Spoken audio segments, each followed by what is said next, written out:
We are all tied by statute and charter. I didn't write the charter.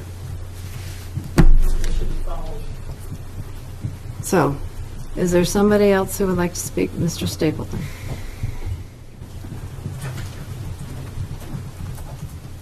Walter Stapleton, Ward 3. Also happen to be a candidate for the New Hampshire House, District 5.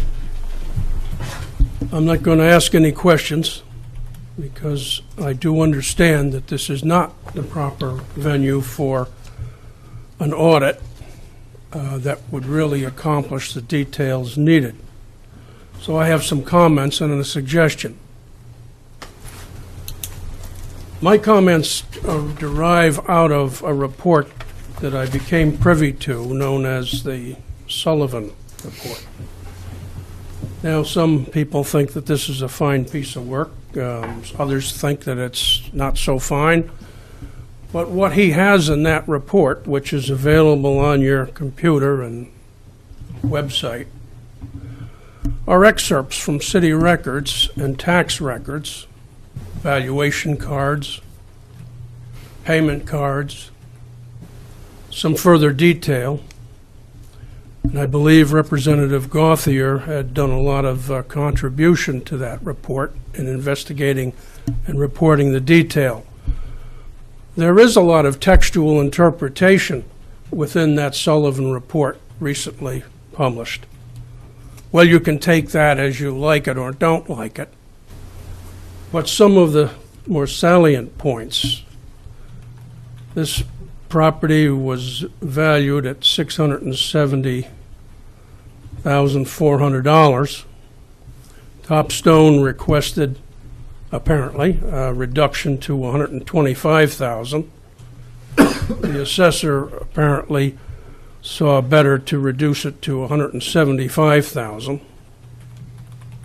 And looking at that, well, my house is a single-family residential, and that's about what my place is assessed for.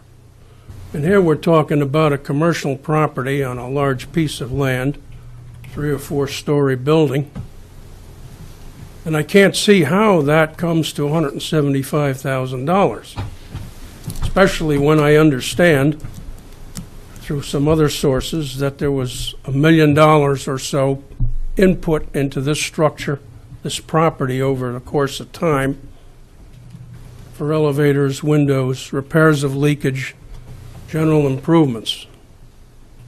Now, with $1 million worth of input, how can we come down and boil this down to $175,000 of assessed value?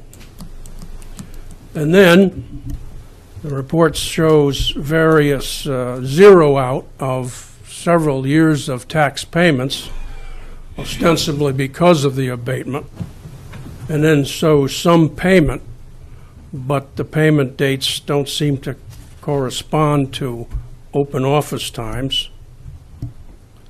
There's a lot of other detail. There's a lot of variant detail in that report. I would encourage everybody to read it.